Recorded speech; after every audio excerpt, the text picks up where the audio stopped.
Good afternoon, and thank you for joining us today. My name is Corey Pierce, and I'm the Marketing Director at Churn Zero, and I'd like to welcome you to our webinar today.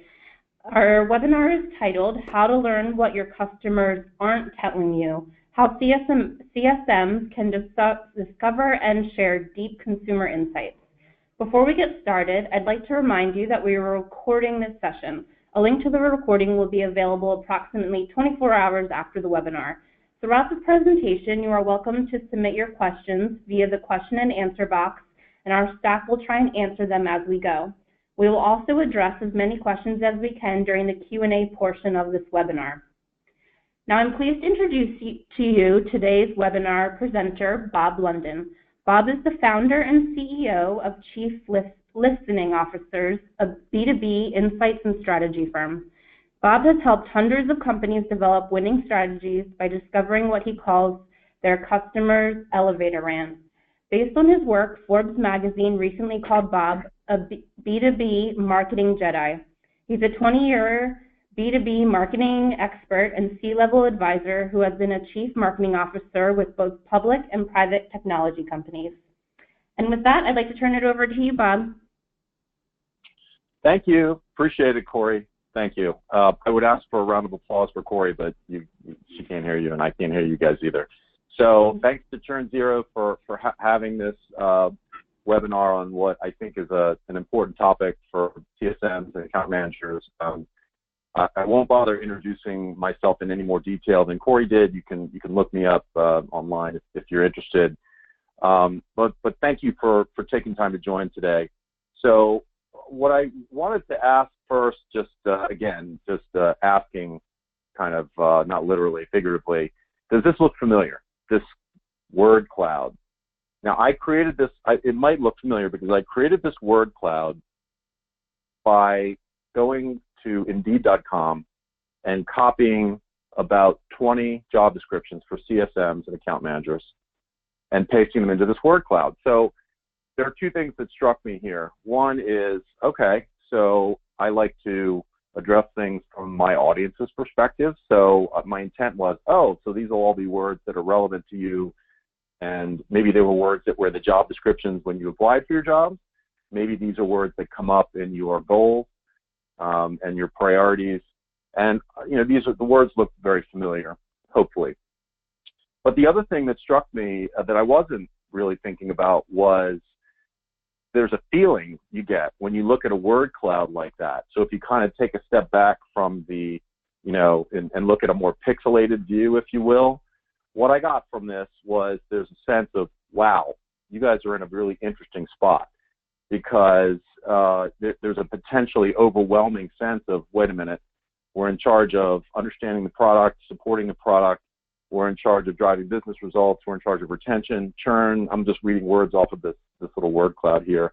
So that's, if I try to put myself in the shoes of what you guys do day to day, week to week, my sense is, wow, it's kind of might be a tough job. You're kind of between the customer and their needs and their problems and priorities and anxieties and challenges, and then there's you in the middle, gender neutral.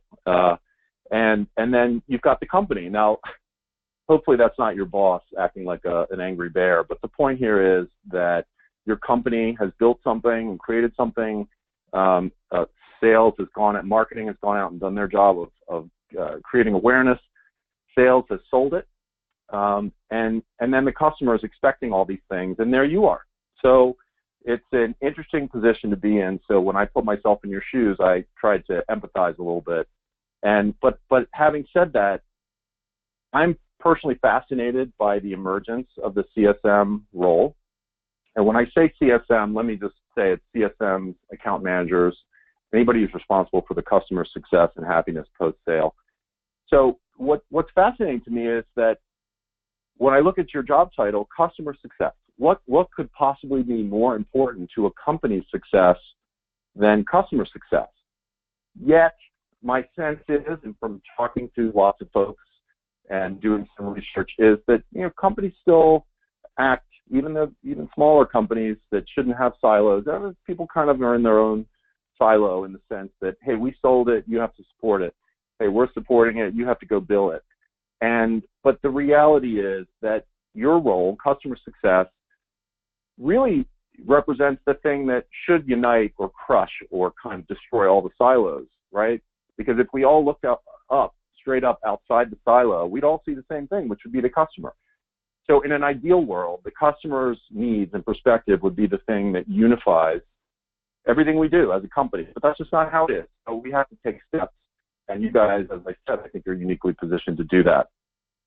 So again, customer success manager, I would say that that's, the most, if not the second most, third most important role in the entire company. Everything revolves around that. But just because you have that job title or the word customer, chief customer officer, anything like that, anything up and down the kind of the food chain, it doesn't mean that people are banging on your door to learn from you what customers really want. And we call that, a seat at the table. Like, hey, there's a board meeting. Why wouldn't the board meeting be entirely about customer success, right? But what does get people's attention and what does get you a seat at the table, if not just the job description, are insights. Insights are the things that help companies like yours move forward, scale, get competitive advantages, differentiate, have sort of sharper value propositions. And as you all know, insights can come from a number of places. My expertise happens to be in getting insights from actual human beings, meaning customers and prospects. And I'm going to talk about some approaches and a methodology that I've developed over the last 5 years to do that. And quite frankly, I'm on a mission for the next 5 years to teach as many people as I can this approach. And again, kind of the vision behind it, which is we have to get closer to our customers in a way that we can understand what's really important to them. Because a lot of times, unfortunately, companies too often assume or misinterpret or they guess what their customers and prospects really need. So let's talk about insights. I'm going to give you, let's look at this framework. Framework is a very fancy name for a chart, a graphic. This is an insights framework that represents the target audience's perspective. So a lot of frameworks will say, well, you have to have a product, you have to have a sales, value proposition, all that. You have to have a pitch, messaging. This is different. This is looking at it from the other side. And this framework was developed by me during the process of having about 1,000, just over 1,000 one-on-one conversations with decision makers in a number of industries. So how does this work? So at the bottom in blue, it says core offering. That is essentially what people expect from you, what they bought from you. You promise them something, here it is. It's a product or service or solution. Is it consistently delivering the basic value the customer expects, right? Then above that or around that, we wrap something called customer service or customer support. Is your company, and again, these are questions from the customer and prospect's perspective. Are you honest? Are you clear in what you're doing and what you're telling me? Are you responsive and overall easy to do business with? Now it gets tricky. You see that horizontal dotted line. So why is it tricky? Because the first two circles, core offering and customer service, that's the stuff that we tell people we're going to do, and that's why they bought us, and that's what they expect. Everything else is kind of undefined because customers don't generally sit down and say, which vendor should we call today and tell them how they can add value? They just don't do that. They may think and complain about vendors that don't add value. When you ask them, they'll tell you the answers. So value add is where we start to go up the value chain of what you can deliver. And again, from a target audience perspective, you go above and beyond.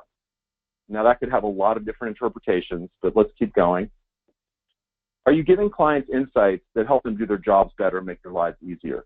So what's an insight? This is an insight from a customer's perspective. It could be a white paper, and I'm not talking about the kind of marketing white papers that too many companies these days are describing as white papers, but they're really just lead gen tools. It has to be an insight that is valuable to the customer immediately, something they can use to make their lives and jobs better. But it doesn't have to be content. An insight could be a primary research for your customer's industry that says, here's a trend, here's where things are heading, and you may want to pay attention to it, right? So that comes after value add, is insights to teach your client something that they didn't know already. And then the last is, do they trust you to bring them new ways to solve challenges?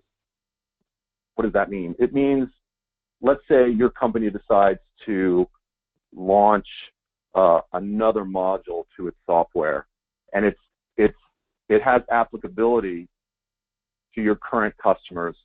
But do your customers have a good enough experience with you, and do they look at you as a trusted resource to say, you know what, we hadn't thought about whether we need that, but we're gonna listen to this pitch about this new module, and we'll have an open mind. There's a level of trust there that companies have to earn. And again, so that's from the client's perspective.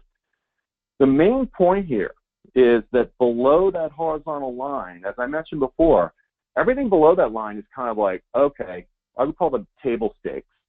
In other words, in poker terminology, you have to be delivering those first two bottom circles just to be considered as a vendor, and then certainly to win business. So it's obvious. Everything's explicit. Everything's written down in a contract somewhere. I shouldn't say everything's written down in a contract, because we all know that sometimes there's confusion about what's included and not and what things mean. But the point is, customers and vendors tend to be on the same page with the core offering and what the customer service level should be.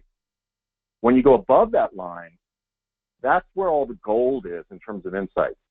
That's where customers don't really sit around writing down what they expect in terms of what's next, what's the value add, what kind of innovation do we need.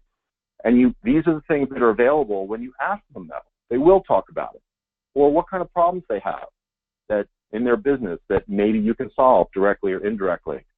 So at the bottom of that stack on the right, under obvious and explicit, you'll see that, if you do those first two things really well, you're one of a number of vendors that probably does things pretty well, and then you put yourself in a bucket where someone is choosing from the vendors in that bucket. You could call it a commodity. That's perhaps too strong of a word.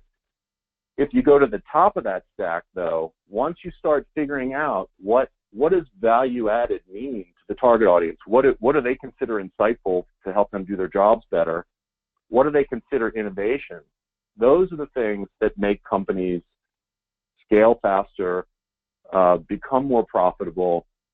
Why? Because they're not at the bottom of the stack where they're differentiating simply based on price. They're not competing on price. A lot of times they end up, there's no RFPs, right? So when you get an RFP, it's sort of everyone starts to roll their eyes and say, oh my God, it's an RFP. It's kind of forcing us to describe what we do in a way that simply someone can plug it into a spreadsheet and just quickly look at it and say, okay, yeah, they check these boxes. You have to be above that horizontal line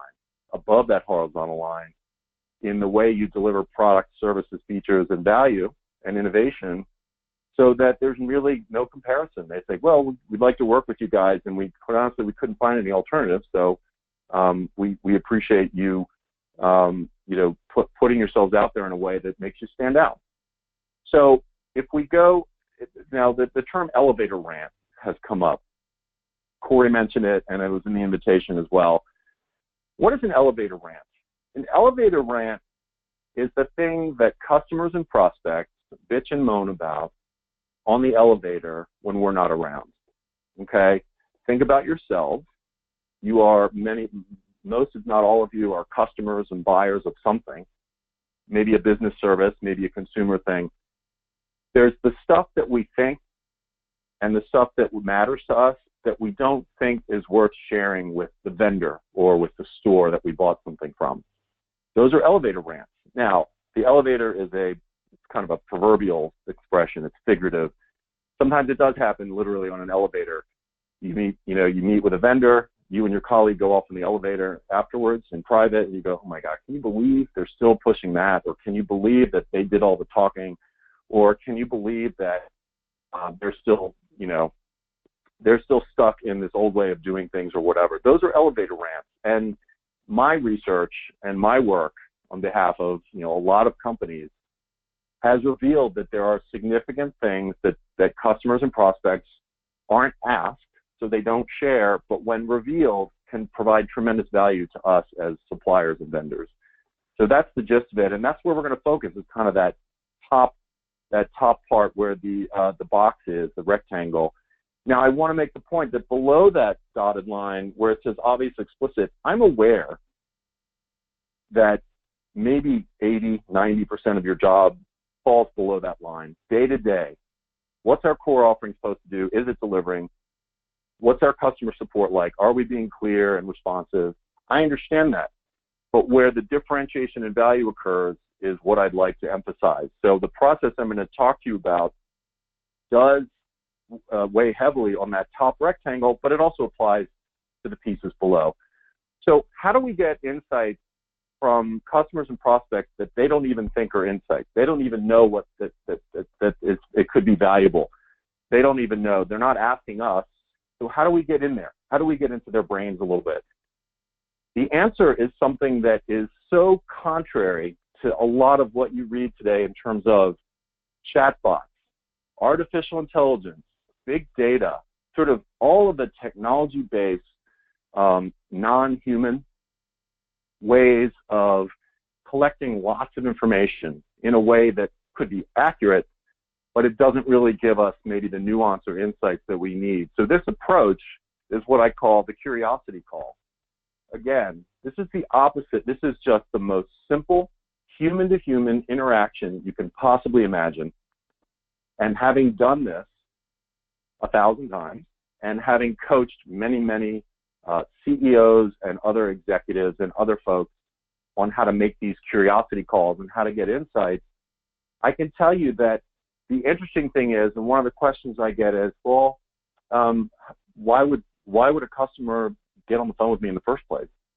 Okay, why would they reveal all these things? Why would they give me 30 minutes of their valuable time? The answer is twofold. Number one, they want to make things better for themselves. They want to help just the same way you do. Number one. Number two is people like being asked their opinions about things, their perspective. Tell me, sir or ma'am, what do you think is important about this? What's missing? What are your priorities? What are the issues your business is facing over the next 12 months? A curiosity call or a series of curiosity calls is solely for the purpose of understanding what's important to the other person. Now, I always kind of joke that don't try this at home, because if you have a significant other or a partner or spouse, whatever, it can be very difficult to engage in a conversation where you're just listening and you don't react or defend yourself or respond or explain. But that's really what these calls are about. And when you're doing it in a business context, it's easier because it's not personal. Hopefully it's not as personal. So let's go into the elements again. I really emphasize how, I've had people tell me that this is so obvious and simple, but the crazy thing is people don't do it. So I do explain it as there are these very specific elements of the curiosity call. Just shut up and listen to them. And I'm going to tell you how, what does that mean? So I'm being glib, but what does that really mean? So let's go around real quick. Let's start at the top. You're on a call with a customer. I'm going to talk to you in a minute about how to set up that call, because the positioning and the authenticity of what you want is very important to the success of the call. So we'll talk about that in a minute, but let's say you're on the call with a customer and it's just for the sole purpose of, you're not talking about an upsell or a cross-sell, you're not talking about a problem, you're not troubleshooting anything, there's no tension. It's simply a call that you've set up to hear what the world looks like from their perspective. So the first thing is, it's a conversation. It's a conversation. You are not a surveyor sitting with a checklist and checking boxes based on their answers. It's a human conversation. And when you relax, the other person will be able to tell that you're relaxed, that you're not going to, at the end, you're not going to pop out and say, well, we happen to have a product that addresses all those needs. You don't do that. That's not what this is about. Smiling actually helps on the phone. People can't see you smile, but they can feel it. Then we go to the right, clockwise here. Start with their big picture. So you don't start by diving in and saying, so tell me what you think of our product. That's not the point. That's certainly not where you start. You start with big picture questions. You want to understand, so imagine they have a pie chart in their brain, a work pie chart. Now, I take it back. Let's just say they have a pie chart. and 50% of the pie chart is work stuff, right? Well, it might be only 10% of that brain pie chart that they're devoting to whatever problem it is that you're solving. And then there might be only a fraction of that 10% that relates to your product. They don't want to talk about your product. They don't in this context. They want to talk about themselves, or they want to be given the opportunity to talk about themselves. So by starting with the big picture from their perspective, you have a much better chance of, number one, getting what you want, but also disarming them so they immediately realize it's not a sales call.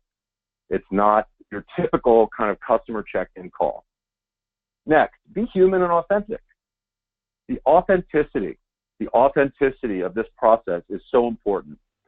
If I ever meet with an executive who says, you know, Bob, we want to engage you because we think your process is a great way to generate leads. It's not going to work that way. It's simply not going to work that way. This is about the authentic desire on your part and your company's part to find out what matters to customers. You don't jump in and turn into a sales call. The humanity, the human aspect is important too, because what you miss I was making a slightly joking reference before to the trend of automation and chatbots and AI and many other things, and not the least of which marketing automation, which really is, those aren't necessarily sensitive enough tools to hear what the other person really means. So the humanity is the ability to go back and forth with the other person and say, what do you mean by that? And can you help me understand what that means? Next, ask disruptive questions. We'll talk about that in a minute, but if you go in asking the same questions everyone else asks, then you're going to get the same answers. And I'm thinking of one question in particular, which we'll talk about, and that's not an insight. Getting the same information that other people get from a customer does not constitute an insight that's going to help you. The next one is challenging. Drop your ego, biases, and defensiveness. So your role is to try and keep customers satisfied, beyond satisfied, keep them engaged, make sure they renew their subscription if it's a software subscription. So what you may be used to is more of that us versus them, contentious, etc. This is not that call. This is the call where you're signaling to them in very important ways, hey, we're not here to solve every problem. What we're here to do is just understand you better so that we can work on some things that might help you do your job better. So therefore, if they bring up a problem, or if they bring up an issue, or if they make a critical comment, you cannot get defensive. You have to make note of it and follow up at the very end of the call or in an email, but you don't get defensive and say, well, we tried to launch that feature and it was really hard, or we had a director of product management and he or she left. Nobody cares. That's your problem. Nobody cares about that. You can't get into that. Next, stay agile and iterative. The process that I've created is designed so that you're going to ask them a few questions. You're just going to get them talking. If you find in talking to one or two customers that the questions 6 and 9 are not resulting in any interesting insights, take them out. If you find that question 4 could be worded a better way to get even better insights, then change it and use it in the next several conversations. Be curious. Again, this is the part that is so important with the human element, is the curiosity, which is why I call them curiosity calls. When you hear someone talking, it's easy to assume what they mean when they say something, a particular issue or a particular definition of something. This gives you the opportunity to not assume what they meant and to say, hang on, let's just go back to what you said a moment ago. Do you mind if I ask you, what is it that you meant by that? Are you talking about this or that, or something altogether different? Next, embrace the rants. Really, I call these elevator rants, and it could sound like they're all very negative things, but a rant is really someone saying, please help me. Please help me. I have this problem. I have no idea who can help me. Maybe you guys can help me. Maybe you can't. But I'm tired of doing things this way, and I'd like some new ideas and perspectives on how to do it. Last but not least, no selling. This is not a sales call. If someone, I'll give you a made-up example. If you're on a call with a customer and they say, yeah, I just wish someone in your industry would figure out how to launch, a dynamic particle accelerator platform, whatever. And you realize that, well, we just did a press release on our dynamic accelerator platform. And you don't interrupt the conversation to tell them that. What you do is at the very end, you can say, by the way, I noticed you mentioned the dynamic particle accelerator platform. We actually did launch that recently. And so if you're interested, I can follow up with you, or I can have the right person follow up with you, because it sounds like something you might be interested in. But you don't send them a pitch or a proposal 5 minutes later for the dynamic accelerator, whatever I said, particle accelerator platform. So this is the approach, the curiosity call, right? I hope it's clear, but the entire intent, just to restate it, is to sit there and listen to what they want to talk about. I always say that there's no such thing as a tangent on these calls. If you're thinking it's a tangent and you start to lose interest, you need to reframe that, because whatever they're talking about is what you should be thinking, like, wow, they've been talking about this for 5 minutes. It's only a 20-minute call or 30-minute call. It must be important to them. So let me go towards that. Let me find out more about what they're talking about. Now, as I mentioned, if you want fresh insights, you cannot ask the same old questions. Sometimes when I give these talks, people raise their hand and say, well, why don't you just ask what keeps them up at night? I'll tell you why. Because everyone asks that question. Every salesperson in the history of sales, every account manager in the history of account management, and many others like to ask, so what keeps you up at night? The problem with asking a question that someone has been asked a million times is, and it's a cliche, is that they're going to give the answer they've given a million times. You don't want to do that. You want to stay away from cliches. You want to disrupt in a positive way their normal thought patterns. So they may be getting on the call thinking, okay, what's this call about? This company called me. My CSM from this company called. They want to, I don't know what they want. They want to know what keeps me up at night. You're not going to ask that. You need to avoid things that sound like they were created with all due respect, to a big consulting firm, right? You don't want to use business buzzwords. All those words represent your company's perspective. They don't represent anything meaningful to customers and prospects. Same with marketing speak. You don't talk about what would add value in your life, in your job. Value, differentiation, position, those are all words that marketing people and other people talk about. And by the way, I'm not a marketing hater. I spent 2 decades in marketing, but I do know that we tend to create a wall of words in between us and the people we really care about. And try and stay away from jargon. What do you think of our SaaS-based global platform? Try and keep it simple. Try and keep it very simple. Now, the premise of this presentation and the guts of it, and perhaps why you even logged on at all, are the questions. So I'm going to give you 8 questions, and I'm going to start. These are kind of aligned with this. Remember the insights framework from the customer's perspective. So the first set of questions has to do with primarily with them and their perceptions of things. So the way I usually start out is I would say, so tell me what's on your whiteboard right now. Or I might ask them, if I were in your office and I stopped someone in the hall and who works for you and said, hey, what are you working on? Well, what should they say? What do you want them to say? If I ask them the mission, is there a mission like that you can tell me? What are the priorities? Another way of asking it, depending on who I'm talking to, would be, so every several months you do a board meeting, and what's on your next board update slide? Because that really helps them focus in on, okay, so they want to know what's important. They want to know what's important to me.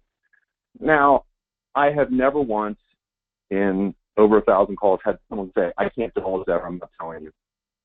So what does that tell us? It tells us that if you've disarmed them the right way, and if you've positioned this call authentically, they're happy to talk. And this is where a lot of the good stuff comes from, because you start to do is you get a sense of what that pie chart in their brain looks like.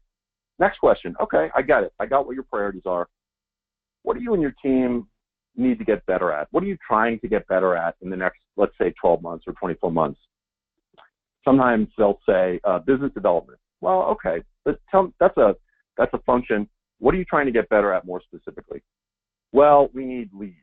Okay, got it. Leads. Thank you. Do you mind if I drill down on that? Sure. Go ahead, Bob. Okay. So when you say leads, there are a number of aspects of generating leads. What do you think you need to get better at with regard to generating leads? And then eventually you'll get down to the fact that they say, well, we don't know who our target audience is, or our messaging is terrible, or we don't have a marketing automation system. It could be anything. And what you hope will evolve over the course of these conversations is you can tie whatever you do down in the core offering to something that can help them with one of their priorities. Next, this is an important question. What's the first thing you think of when I say X? Now, sometimes I use this to ask a question about let's say that you're with a company that is in the executive recruiting business, okay? The question is, you would say, when I say executive recruiting, what's the first thing you think of? Now, before I tell you what I've heard about that particular example, why would I go there? Isn't that a Pandora's box to ask people what they think of about my industry in general? What do I care? The reason you care is because many industries, and I'm not just talking about bad reputations, but the perceptions of industries get set in people's minds. When I think of executive search, for example, I think of a company that has, I think of a big global firm that has, partners in offices in every major city, and those partners are basically business development people with a good Rolodex, and they're all they want from me is to, pick my brain about whether I know someone for this job, or they want to see if I'm unhappy and interested in the job, or whatever it is, or if I want to hire them to do a search. So if that's the perception of an industry, it creates an opportunity for you as, let's say, the owner of, or the customer success manager of an executive search firm to say, okay, well, if that's what they don't like, are we part of that problem? Are we part of that perception, or is that a misperception about us? If we don't feel like we are part of that description that they gave, what can we do in a concrete way to find out what would make a difference for them? What would help them change? What kind of message, what kind of value proposition, what kind of feature or benefit can we put together that will make them say, oh, these guys understand the problem with their industry and they've done something about it. I'm going to skip number 4, and I have at the end, and I believe Churn Zero and Corey are going to include in the follow-up email a link to a free ebook on this topic that covers all the questions, how to ask them, how to listen, etc. So I'm going to skip around here a little bit. Number 6, if you had a free hour with a leading industry expert, what would you ask? So that could mean someone in their industry. That could mean someone in your industry, assuming they're different industries. Why do we ask that? Because a lot of times we're so focused on building a product and selling it that we forget that product or and the surrounding customer support or that service or solution was created to solve a problem that keeps changing. The problem keeps changing and evolving. So you have to keep track of that, but a great way to keep track of it is what would a decision maker ask an industry expert if they had a free hour? And then you ask yourself, why did they ask us that? We're experts in that. So it's a great way to identify what's on their mind, but also content ideas or even product and service ideas and enhancements, because if they're that concerned about it, a topic, let's say I've heard a lot about blockchain recently. A lot asked about blockchain. What does it mean to our industry? Okay, well, if I do 10 curiosity calls and 8 of the executives or decision makers mention blockchain, that's an important insight to me. I don't just go, oh, we have nothing to do with blockchain. Well, obviously they're interested in it. So take a moment and we'll talk about later about what to do with these insights and pursue it. Follow it up. Now, because I'm going to give you, I had mentioned there's 7 questions here. You've been such an amazing audience that I'm going to give you a bonus question, an 8th question. This is probably the one question I would ask if I only had time to ask someone one question, and you'll see why in a minute. Let me ask you, what would make you a customer for life? Now, the reason that this is such a valuable question first of all, I know it's valuable because I've gotten amazing insights and answers from it that have really helped my clients grow, differentiate their business, refine their value proposition, et cetera. You know what people say when I ask them this question? First thing they say is, that's a good question. And I always do a little mini fist pump celebration to myself, because I'm usually on the phone when I do these, and I go, all right, so if they say it's a good question, that means they're thinking about it. That's the beauty of this process. You're asking questions that cause people to think about their answers. That's why I can't use surveys to get these insights, because a survey is a chore, a task that you're asking someone to perform. So imagine how you feel when you're doing a survey. Someone asks you to do a survey, it's like, yeah, I promised this vendor I would do a survey. Hold on, where are you going to lunch? I'll meet you at Chipotle, so I just have to finish this survey. Like that kind of thing. You can't get away with that in these calls. So that's a good question, is the first thing they say. And you know what the next thing they say, which blows my mind? It blows my mind. No one's ever asked me that. Whoa, let me get this straight, people. So us as vendors and sellers, brands, if you will, and I'll just say that every time I ask the following question when I give live talks, everyone raises their hand. Who wants customers for life? Who wants customers for life? Who would want to have the right customers for life, or as long as they'll have you? As long as you want them. Everyone raises their hand. So the dichotomy here, the gap, is so important.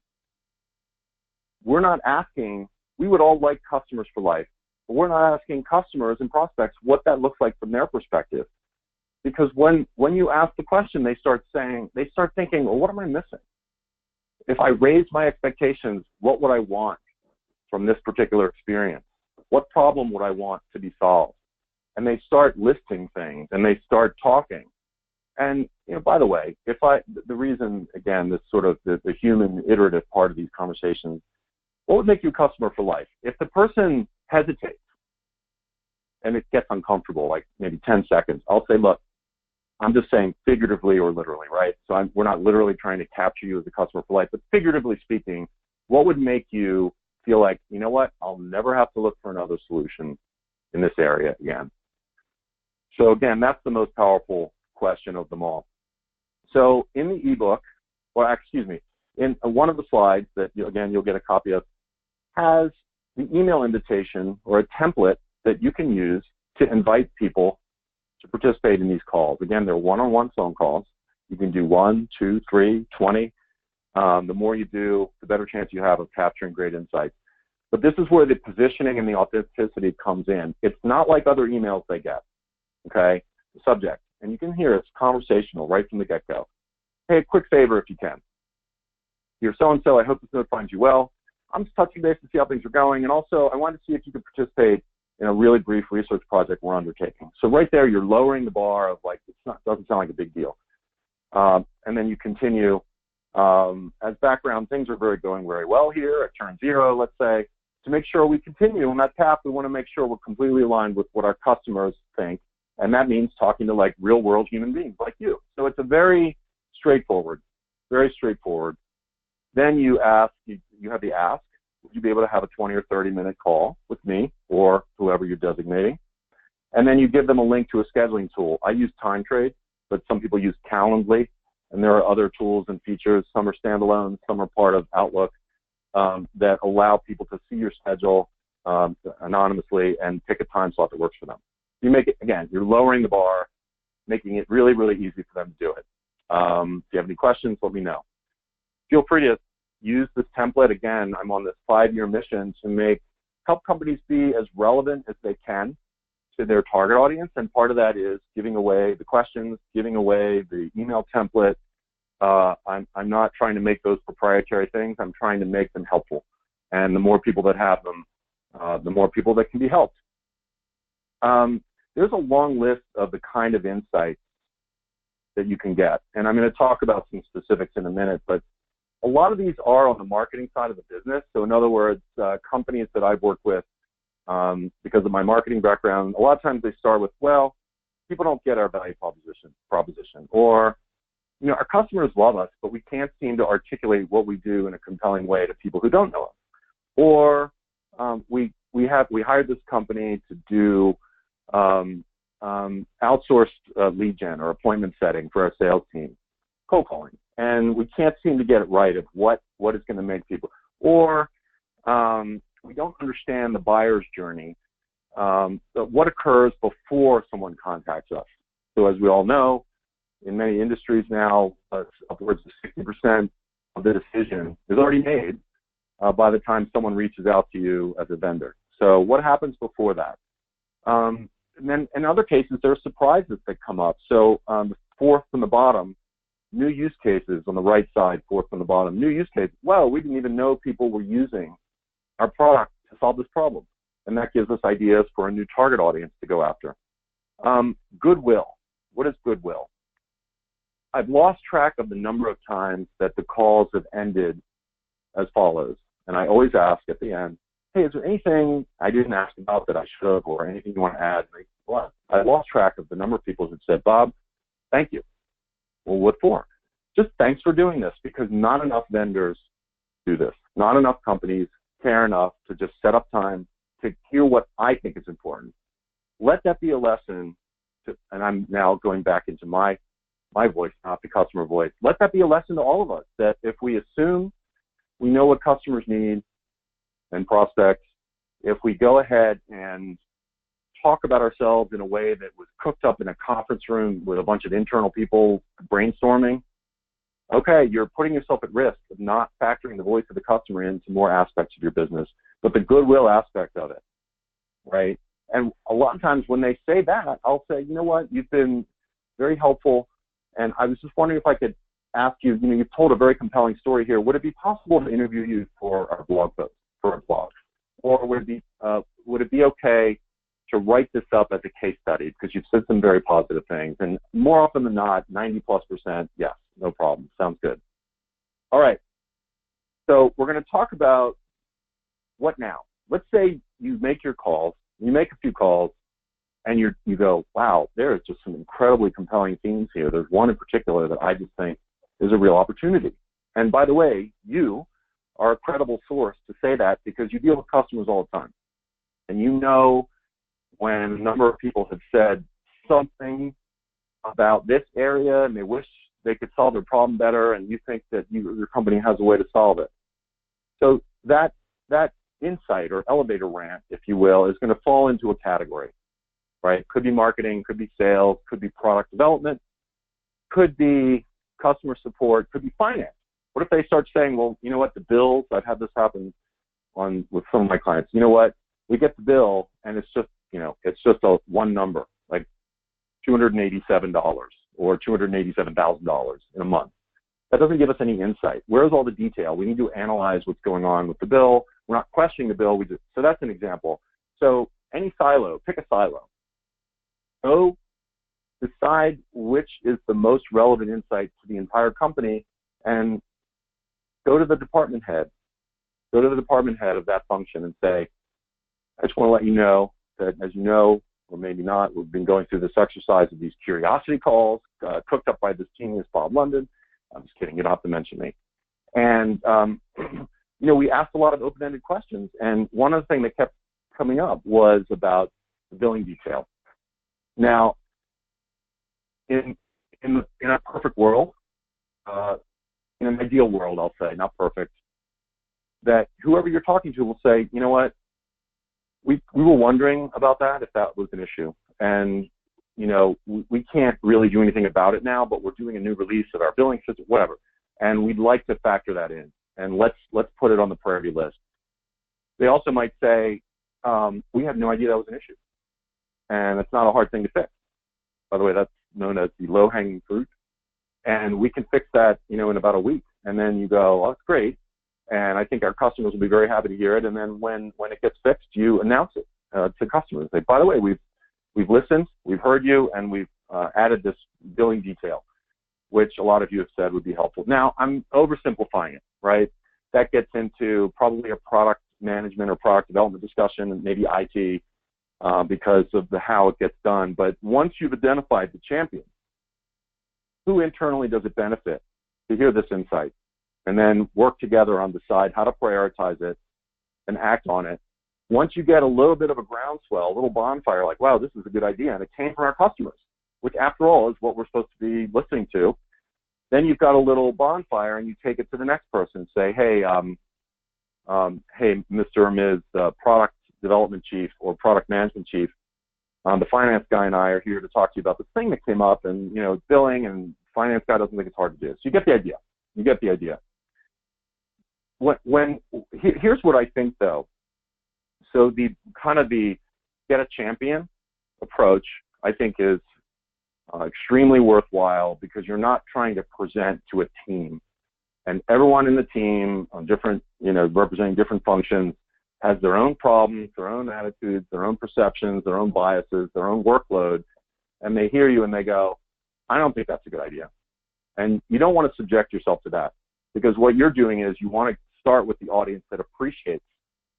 They appreciate the insight because it's going to help make their job easier in some way, and the fact that it's going to delight your customer in some way.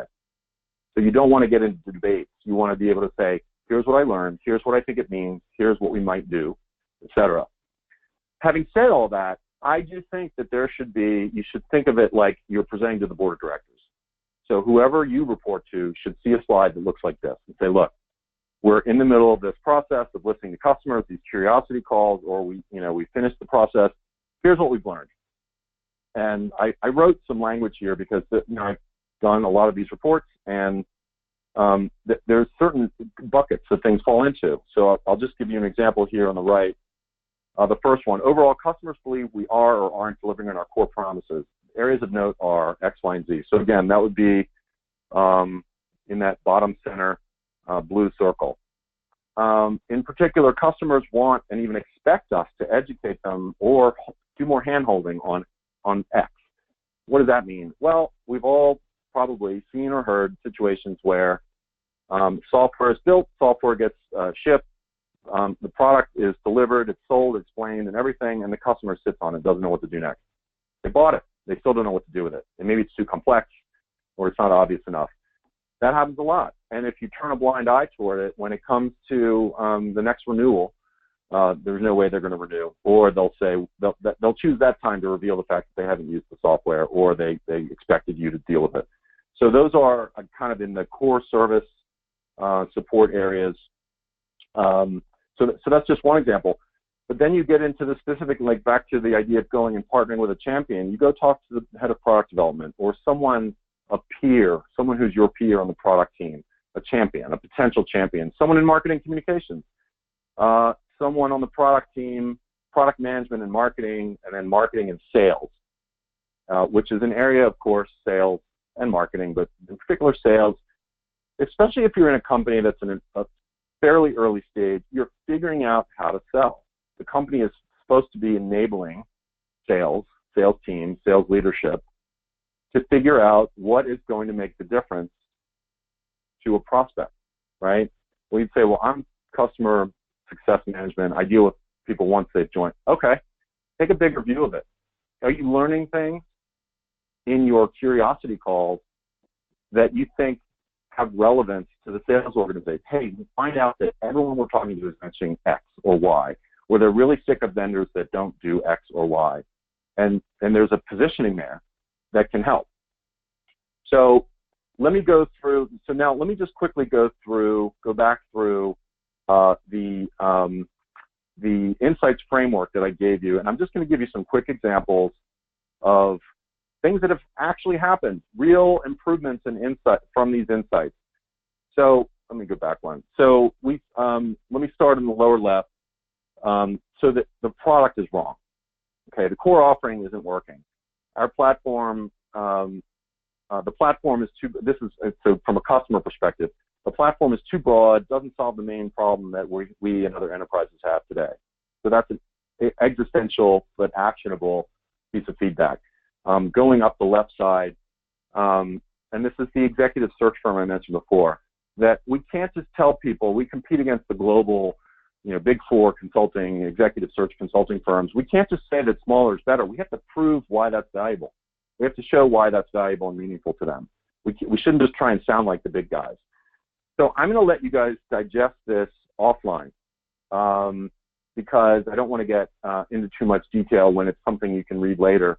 But the improvements that I reference are significant, to the point where I'm actually writing a book about the importance of listening to your customers and being curious, because there are business improvements, business outcomes that have come from this that in some cases have taken companies from,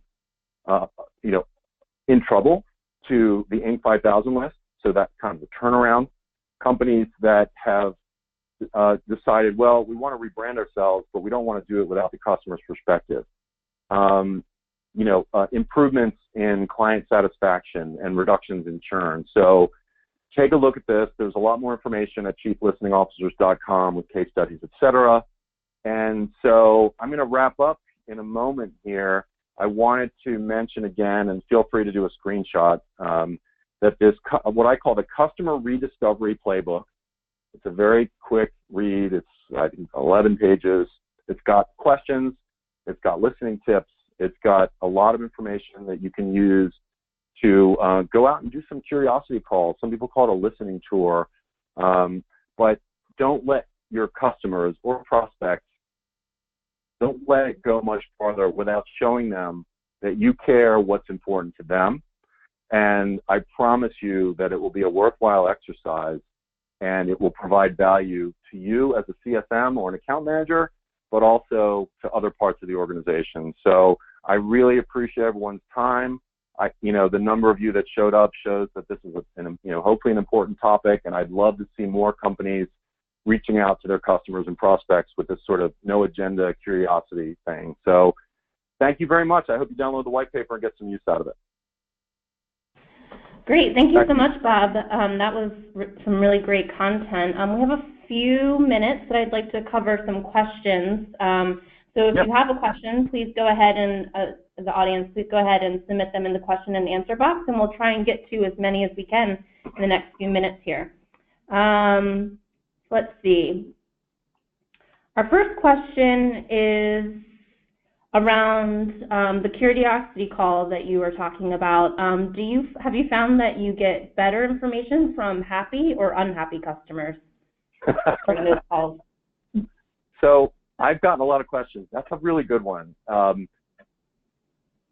Just to cite something, no one's ever asked me that before. So that's a really good question. To answer that, I would say that you get insights from both. I think that the risk is with the challenge with an unhappy customer is that when you send them the email initially that says, hey, we'd love to chat and just get your perspective, when an unhappy customer gets that, so there are two things. If you didn't know they were unhappy, then they're going to tell you. And I recently had a CEO that I was coaching who was making these calls. Second call, client that she's had for 3 years said, I'm glad you called. I was literally just about to cancel our contract. And she had no idea. So shame on her, but good thing she did this. The other kind is the one, if you know they're unhappy, I would suggest that you get better results when you frame the request, because a lot of it comes down to that email. When they get the email, like, well, why are they asking for like big ideas and feedback when they know we're unhappy with X? Whatever X is that they're unhappy about has to be addressed explicitly, either before the call or after the call, because you don't want the call, if possible, to be kind of cluttered up with, well, as you know, you guys still haven't addressed this other issue. So, but the main thing is, and by the way, I happen to be addressing you guys as CSMs and account managers, but the process that my clients go through involves customers and non-customers. So really, the point is to understand what companies who know you, what they think, and what's important to them, but also companies who've never heard of you, or they've heard of you but they've never worked with you, non-customers, prospects, lost deals, etc. So I would say that I encourage you to talk to unhappy customers, but you don't need to wait for this process to do that. Hopefully that makes sense. It does. I think so. We have another question here that says, love your suggestions for gathering this information from customers. However, if we set the expectation that something is going to happen and nothing happens, we might risk making them feel like we wasted their time. How do you manage their Right. expectations regarding what's going to happen with the feedback they give to you to avoid disappointment if their feedback is ultimately not acted upon by your company? That's a very good question, and I think that probably an oversight for me to not address that proactively in the content here, but it's a really good question. So again, the expectation setting is important. If you're a CSM, depending on who you report to, right, of course you're representing your company, but there is a way to position the call, and it's never been it actually has not been a problem, but since the question was asked, and I think it's a really good question, you position it as it's an open-ended dialogue, and it's about them. So if they give an idea, or let's say it's stronger than that. They say, you guys are behind the rest of the industry when it comes to X. You need to do something about it. Well, first of all, they should have an expectation that that's going to get addressed. What does addressed mean? It doesn't necessarily mean, and you can explain this to them. Look, we're taking a lot of this stuff into account. We may not be able to prioritize everything at once, but we will address this in one way or another. Now, addressing it could mean that you get back to them, or someone else gets back to them and says, we wanted to learn more about your concern here in this area, which is another very disarming approach. So let's make sure we understand it. And that gives a chance to say, so how important is this to your business? Like, where would you prioritize it? And just get a little more sense of how important it is to them. But the premise of the question, just to address that one more time, you should be setting the expectation, either explicitly or implicitly. This is not a call, it's not a survey to ask what they want us to do next. It's a survey, it's a call to understand what their problems and challenges are, so that your company can more effectively prioritize and understand what to do next. And so if someone says, so you're going to get back to me on when this is going to be launched, that's the time to say, well, I just want to make sure you understand this is the process. And by the way, I'm not spinning this at all. This is it should feel very natural to you to say, you know what, we're really just fact finding at this point. And we appreciate I appreciate your input, and let's see where we can take this. And then, of course, someone has to get back to them, if not to say that you're acting on it, at least to say, well, we want to learn more so we can prioritize it. Awesome. Thanks for expanding upon that. Our next question is, do you have any tips for slicing and dicing the feedback you're getting from customers to try and find those trends that you might want to act upon? Well, if I understand the question correctly, so actually my note-taking approach is to put, and this is in the ebook as well, but it's to put in, so you have a spreadsheet, and in the first column down the left, you've got the questions, and then across the top, you've got person A, B, C, D. That way, when I go back to examine the notes and say, okay, I did all the calls, I have my sense of what I heard, but let me look back at my notes. Then you can look at how different people reacted to the same question. Did they bring up the same kinds of things? So that makes it easier to categorize. So the splicing and dicing really, I've never thought of it in those terms, but you're basically looking to synthesize what you heard into 2 or 3, broad themes. Like, it seems like we're not as effective as we could be in this area, number one. Number two, it seems like a lot of our customers have this need over here, and if they believe that whoever can help them address that would be doing them a huge service. So imagine those as PowerPoint slide titles, and then you have the individual, literally quotes from what people said to support the point of that slide. And then at the bottom, you have your recommendation about, I think this is like a level 1 priority. Here are the people that I think should be involved in coming up with a solution for this. Or the next step is to go, again, meet with the finance manager about this issue.